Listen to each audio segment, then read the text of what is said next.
you picked RJ Abarrientos in the first round. Just your thoughts about him and his potential playing with you. Well, first of all, it was a really tough pick because there's a lot of good guys in the draft. We were looking at maybe 4 players that we felt if Baltazar went 1 and Bearfield went 2, there was a choice for us about 4 players that we were looking through.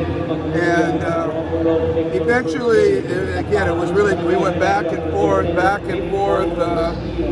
One coach liked this guy, another coach liked that guy, and then later on they would flip. This went on for a few days, and but the bottom line was that we just felt that RJ would be an elite player at his position, maybe even a transcendent player. You know, he has the potential to be that kind of player. So it was just somebody we just couldn't pass up, even though we would have liked the size of some of the other players. But I kind of compare it to the time when, back in 1992, when we were drafting with Alaska, and we had the 3rd pick, and there was Junlin Wood, number 1, Vic Pablo, number 2, and we were hoping for Vic Pablo. We had number 3. We were hoping for Vic Pablo, and they took Vic Pablo, and we went, oh man, we gotta take Johnny Abarrientos.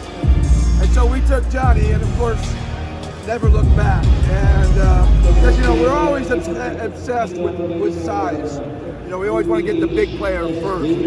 And so that's something we battled with. We wanted that size, especially after trading Christian.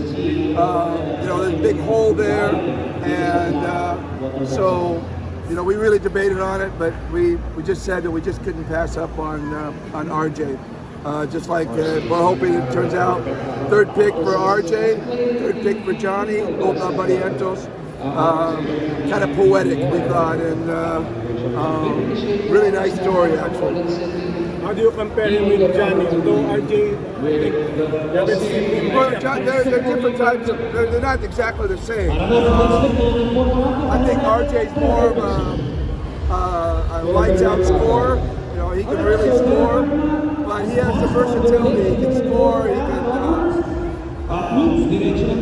can also, he's a tremendous passer. He can create, just like Johnny could.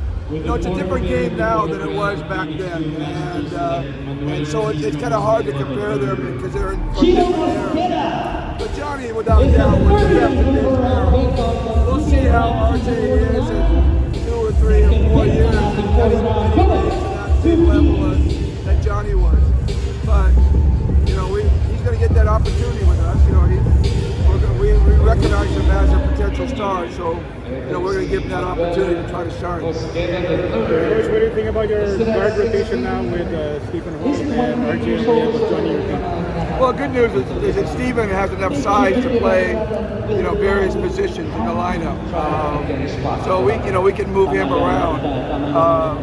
Scotty has always been really at his best as more of a 2-guard, only because it allows him to do different things rather than handle the ball all the time. It allows him to cut and get behind the defense and rebound and do all those Scotty things. Sometimes when he's having to handle the ball all the time, it's kind of a burden on him, and he doesn't get to do a lot of the other stuff that he gets to do. He has to pay more attention to handling the ball. That's why he played so well with LA. When he came into the league, he played really well with LA, and we're looking at that being the case now. He can move a little bit. He'll still be a primary ball handler, but with RJ, some of the burden will be over. And the one thing with our old Alaska team with Johnny is that he could not pressure us. Johnny was a one-man press break, and we think RJ's the same way. One of the things that really gives us a hard time is pressure. With RJ handling the ball, I don't think it'll ever be a problem for us.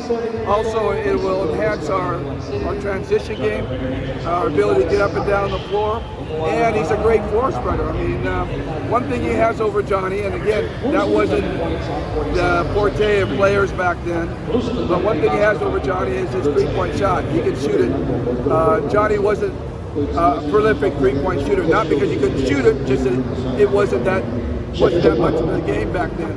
So RJ's a really prolific three-point shooter, as well. So just he'll bring a little bit of different dimension than Johnny did to us, and I think he'll play really well with Mav and Scotty and Holm, Steven, because they can all play the off guard, the point guard. They can swing to the third guard if they need to. They play a three-guard lineup.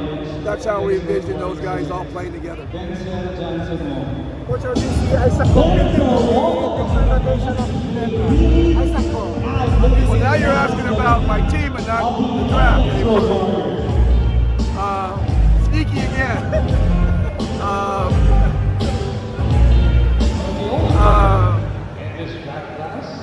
We just think Isaac will be a good triangle fit. We have to kind of explore his game, get to know him a little better. He hasn't had a lot of exposure in the PBA yet. He had one good conference this last time. He was recovering from an ACL injury, and he's 28 years old, so he's not that. He's not like he's a 22 or 23-year-old big man. He's in the prime of his career right now. Stephen Holt is 32 years old, so we're hoping that over the next, we have a window of 4 or 5 years with him that we can really take advantage of his skills. But neither of them are really rookies in the real sense. So, but we're going to have to explore Isaac's game a little bit. Don't forget, we still have Japan, and Japan is still very athletic. He's still playing at a high level,